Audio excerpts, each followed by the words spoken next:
Okay, first off, very proud of Craig Sanders and Ryan Smith. They both graduated today. That's a really big deal. Anytime that our players can graduate, especially when they have eligibility, football left, and tribute to those guys and their hard work and everything with that. As far as practice, we had the same format as we had yesterday. We let our older guys go. We did install some new things. About halfway through, we had special teams, and we spent a little bit extra time with the young guys for the second day in a row. Looking forward to tomorrow's practice. We're going to put everybody together for the first time. We'll be in shells, which will be very good for us to evaluate the guys up front. But overall, I felt like our approach to practice today and our attitude and effort was good. The pace was better, and we definitely challenged our guys for that. So, any questions? With Ricky Parks off the team, have you thought about moving anybody over to work with the tight ends? And We're still working through that, and we'll probably have that a little bit more defined in the next day or two. A guy like Melvin Ray could fit in that spot? There's 3 or 4 guys that we're talking about.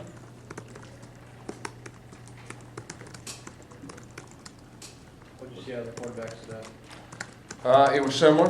The two new guys did feel more comfortable. We're throwing a lot at them, just from the sideline, but they're feeling more comfortable on the sideline. They were able to relax a little bit more and play football, but overall, I thought it was fairly similar to what it was the first day. Is there a certain demeanor that you sense the comfortability with Kyle and Jonathan, being guys that have been in this program and their experience both on the field and just around the program as a whole? Can you sense that from them? Yeah, definitely anytime you're comfortable doing something and you've been through a spring and you kind of understand, what to expect and different looks, and there's nothing like experience. Who all works at HVAC right now? I mean, Jay obviously, but who else is there? Yeah, well, right now we got CJ Azuma is doing a little bit. Obviously, Brandon Fultz has done that before, and then we're kind of playing around with Gage Batten and a couple other guys. But like I said, that'll be more defined probably in the next 2 or 3 days, because that position is also a position that when you have pads on, you can properly evaluate a little bit better than you can in just helmets. Gus, Trey Mason missed a lot of spring, pretty much all of spring actually, except for A-Day. Was dinged up. What have we seen from him early on between workouts? What have we heard, and then what have we seen the first 2 days of practice? Well, I know a lot about Trey from the standpoint, he was in our system as a freshman and did some good things. He feels very comfortable with the offense and with the communication. And like I said earlier, it may have been a blessing in disguise to get those other guys some reps, but Trey knows this offense very good, and he feels very comfortable in it. No injury situation there? No, none at all. You guys feel pretty comfortable with Greg Robinson at left tackle? The guys who are competing seem to be over on the right side now. We do feel comfortable with Greg, but at the same time, we're just wanting to give everybody a chance, and so some of those guys are going back and forth at times, but we do feel very good about Greg. How important is that when you have a wide open quarterback battle?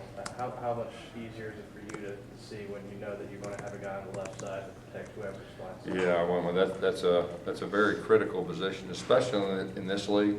Matter of fact, both tackles are critical in this league, but that's got to be a plus, going into the season. I know Patrick Miller, he left the spring, I guess, as the top guy there on the right side. How's he doing? We've seen a lot of Sean over there and some other guys. Yeah. Sean is a guy that played left for the most part, in spring, and so we want to give him a shot at right. We'll kind of move him back and forth, but Pat, Pat's a very solid tackle within his own right.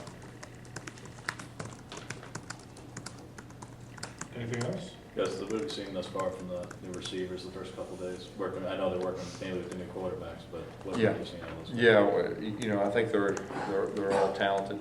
It's just a matter of them picking up the signals and everything that goes with that. And so we're just trying to bring them along slowly. We'll find out a lot more, once we get pads and get tackled and all that. Is there a target date that you know of when Demetrius may be able to go ahead and practice I again? think it'll be fairly soon.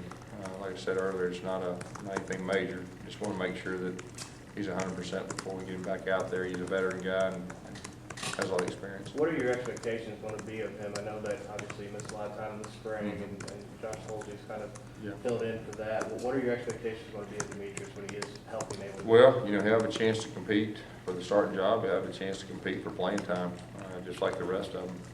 But like I said, he does have experience, and you know that usually helps. Was he able to do anything today? I know today he was in a helmet No. compared to yet, no. You said you combine everything, obviously, tomorrow when you put it out to the newcomers at quarterback. You can give them shots at the first team unit, so to speak. And how do you work with them? Yeah, we'll mix and match a little bit more than we have before. You know, we won't throw them in the fire until we think they're ready, but it'll be very quick. What are your expectations for Trevon this year? What would you like to see out of him? Well, Trevon is one of those guys that he knows this offense. He knows all three receiver positions, and really even four, counting the slot to the boundary.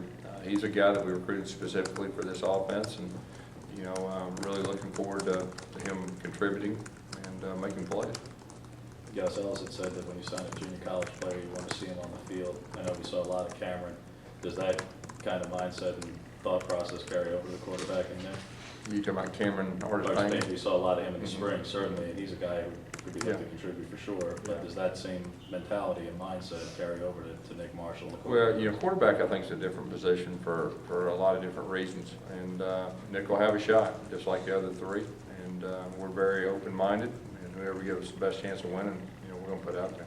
So what's your thought at tailback? Do you feel like you need to have a number one guy at some point? Or can You know, it just depends. If your number two guy's like a number one guy, I mean, that's we've had a lot of success with a lot of different running backs, you know, and sometimes we put two on the field, and you know, we're feeling more comfortable each day, you know, with our running backs.